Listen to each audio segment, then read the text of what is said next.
The lord. హల్లెలూయా. దేవుని పరిశుద్ధమైన నామానికి స్తుతి కలుగునుగాక. ఆమెన్. ఉదయకాలపు మన్నా అనే ఈ కార్యక్రమాన్ని చూస్తున్న మీ అందరికీ ప్రభు పేరిట ప్రత్యేకమైన వందనాలు తెలియచేస్తూ ఉన్నాను. ఎలా ఉన్నారండి? దేవుని మహా గొప్ప కృపలో మీరు మీ కుటుంబాలు క్షేమంగా ఉన్నాయి అని తలస్తూ మీకోసం ప్రతిరోజు ప్రార్థన చేస్తూ ఉన్నాం. దేవుడు మిమ్మల్ని బహుగా దీవించునుగాక. ఆమెన్. ఈ మంచి సమయంలో పరిశుద్ధ గ్రంథంలో నుంచి ఒక వాక్య భాగాన్ని మనం ధ్యానం చేసుకుందాం. 2వ దినవృత్తాంతాల గ్రంథం 20వ అధ్యాయం 12వ వచనాన్ని మనం చదువుకుందాం. మా దేవా, నీవు వారికి తీర్పు తీర్చవా? మా మీదకు వచ్చు ఈ గొప్ప సైన్యముతో యుద్ధము చేయుటకును మాకు శక్తి చాలదు, ఏమి చేయుటకును మాకు తోచదు, నీవే మాకు దిక్కు అని ప్రార్థన చేసెను. దేవునికి స్తోత్రం. హల్లెలూయా. మనం చదువుకున్నటువంటి ఈ యొక్క వాక్య భాగంలో ఏమని రాయబడింది అంటే, ఒక వ్యక్తి చేసినటువంటి ప్రార్థన మనకిక్కడ కనిపిస్తూ ఉంది. ఎవరి వ్యక్తి అంటే, ఈయన ఒక రాజు. యెహోషువపాతు అనబడినటువంటి ఈ రాజు దేవుని దగ్గర ఇలా ప్రార్థన చేస్తున్నాడు. మా దేవా, నీవు వారికి తీర్పు తీర్చవా అని. ఇక్కడ ఏం జరిగింది? ఎందుకు ఇలా ప్రార్థన చేస్తున్నాడు? నీవే మాకు దిక్కు అని ఎందుకు అంటున్నాడు అంటే, అప్పటి కాలంలో ఒక రాజ్యం మీదకి ఇంకొక రాజ్యం వారు వచ్చి యుద్ధం చేయటం అనేది ఎక్కువగా జరుగుతూ ఉండేది. అయితే యెహోషువపాతు రాజు పరిపాలన చేస్తున్నటువంటి సమయంలో ఇతని రాజ్యం మీదకి 3 జాతుల ప్రజలు వచ్చారు. 20వ అధ్యాయం 1వ వచనంలో చూస్తే అక్కడ మనకు కనిపిస్తారు. మోయాబీయులు, అమ్మోనీయులు, మొయోనీయులలో కొందరు దండెత్తి యెహోషాపాతు మీదకి వచ్చారు.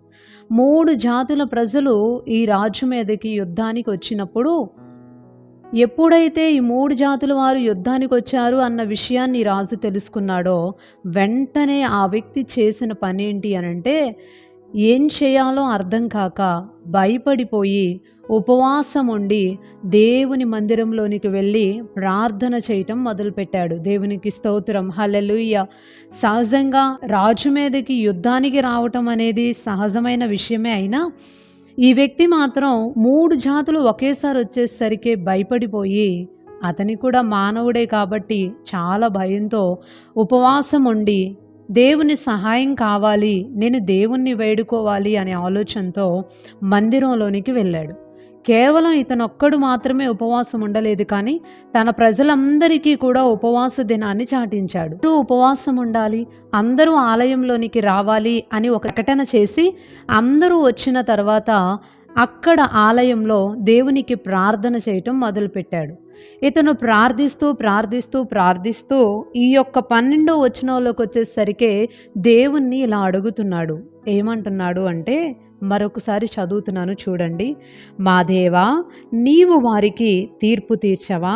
మా మీదకు వచ్చు ఈ గొప్ప సైన్యముతో యుద్ధము చేయుటకును మాకు శక్తి చాలదు, ఏమి చేయుటకును మాకు తోచదు, నీవే మాకు దిక్కు అని ప్రార్థన చేశాడు. దేవునికి స్తోత్రం. హల్లెలూయా. సహజంగా రాజుల మీదకి యుద్ధానికి రావటం అనేది సహజమైన విషయమే అయినప్పటికీ కూడా, ఇంకొక రాజు సహాయం తీసుకోవచ్చు.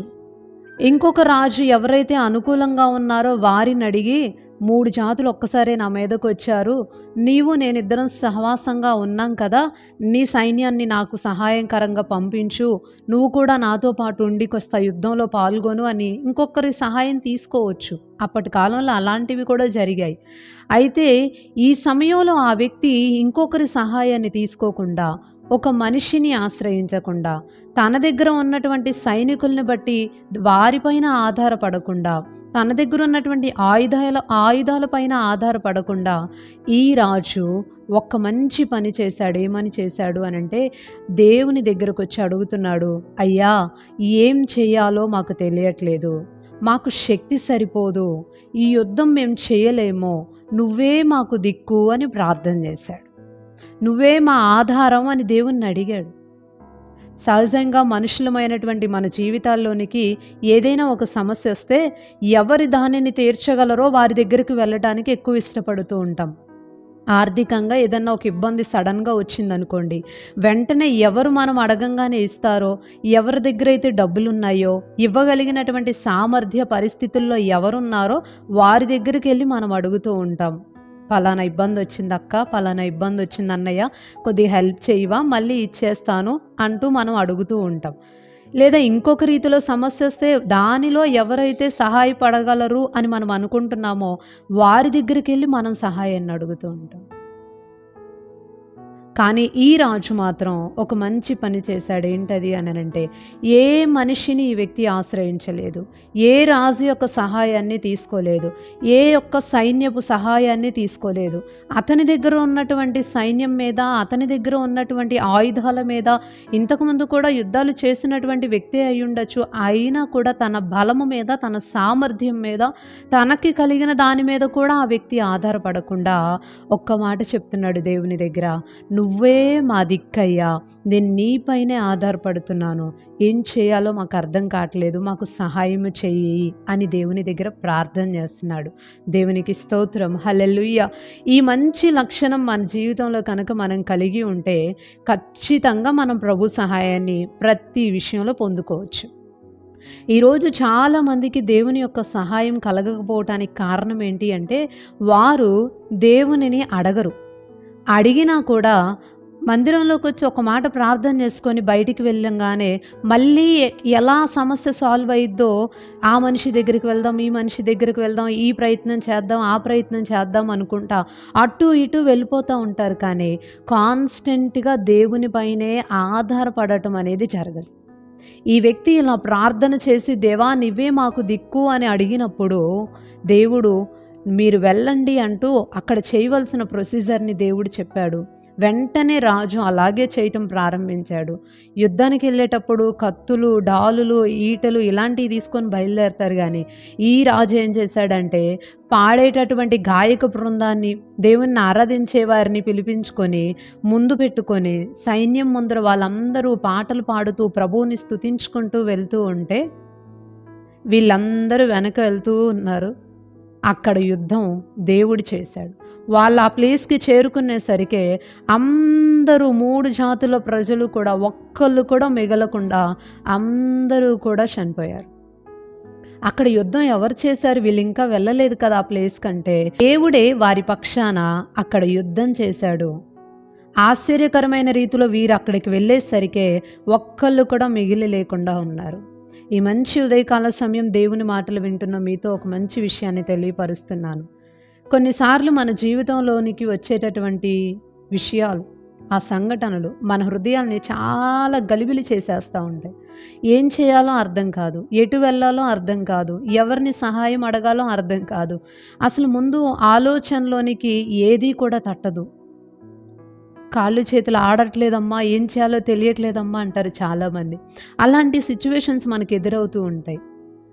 అది చిన్నదైనా పెద్దదైనా, చేయగలిగిందైనా చేయలేనిదైనా మనుషుల మీదకు మనం వెళ్ళిపోకుండా, మన ఆలోచన ఇహపరమైనటువంటి రీతిలోనికి వెళ్ళిపోకుండా ఈ ఒక్క పని మనం కూడా చేయగలిగితే, ప్రతి విషయాన్ని తీసుకొని ప్రభు పాదాల దగ్గరికి మనం రాగలిగితే, ప్రతి విషయాన్ని ప్రభు చేతులకు మనం అప్పగించగలిగితే, అది ఎంత క్రిటికల్‌దైనా సరే, ఎంత కష్టతరమైన పొజిషన్ అయినా సరే, మనం ఆరాధిస్తున్నటువంటి దేవుడు ఆయనను అడిగితే ఖచ్చితంగా కార్యం చేయటానికి సమర్థుడై ఉన్నాడు. దేవునికి స్తోత్రం, హల్లెలూయా. ఈ రాజు వచ్చి దేవుణ్ణి అడిగినప్పుడు, ఉపవాసం ఉండి మందిరంలో అడుగుపెట్టి ప్రార్థన చేసుకున్నప్పుడు, ప్రభువు పైన ఆధారపడినప్పుడు, నువ్వే మాకు దిక్కయ్యా, ఏం చేయాలో మాకు తెలియట్లేదు, నువ్వే ఇంకా మాకు అని దేవుని పైనే కంప్లీట్‌గా డిపెండ్ అయినప్పుడు దేవుడు అన్నాడు, నేను చూసుకుంటాను, మీరు వెళ్ళండి అని. మనం ఏం చేయనవసరం లేదు. మనం సంతోషించే కార్యాలు దేవుడు చేస్తాడు. ఈరోజు మనం దేవుని పైన ఆధారపడగలుగుతున్నామా? మనకున్న జ్ఞానం మీద, మనకున్న బలం మీద, మనకున్నటువంటి సామర్థ్యాల మీద, మనకున్నటువంటి బలగం మీద, మన చుట్టూ ఉన్నటువంటి స్నేహితుల మీద ఆధారపడుతూ సహాయం చేసేటటువంటి దేవుణ్ణి పక్కన పెట్టేస్తూ ఉన్నామా? ఒకసారి ఆలోచన చేసుకుందాం. అలా ఆయన్ని పక్కన పెడితే ఆయన ఈరోజు మనకి హెల్ప్ చేయలేడు. ఆయన దగ్గరికి రావాలి, ఉపవాసం ఉండాలి, ప్రార్థన చేసుకోవాలి, దేవుని పైనే ఆధారపడాలి. అప్పుడు ఖచ్చితంగా దేవుడు మనకి అన్ని విషయాల్లో కూడా సహాయం చేస్తాడు. మనం ప్రార్థన చేస్తే మౌనంగా ఉండే దేవుడు కాదు. మనుషులైనా మన విషయాల్లో పట్టించుకోకుండా వదిలేస్తారేమో కానీ దేవుడు ఏ రోజు మనల్ని వదిలిపెట్టడు. మన ప్రార్థన వినకుండా ఉండడు. ఆయనకున్నటువంటి పేర్లలో ఒక పేరేంటి అనంటే ప్రార్థన ఆలకించేవాడు అని ఆయనకి పేరుంది. దేవునికి స్తోత్రం, హల్లెలూయా. దావీదు పిలుస్తాడు దేవుణ్ణి, ప్రార్థన ఆలకించువాడా, సర్వ శరీరులు నీ దగ్గరకు వస్తారు అని. మన దేవుడు ప్రార్థన ఆలకించే దేవుడు. ప్రార్థించండి. అది ఎంత ఇబ్బందికరమైన పరిస్థితి అయినా సరే, దేవా నువ్వు మాకు సహాయం చేయి అని అడిగితే దేవుడు సహాయపడతాడు.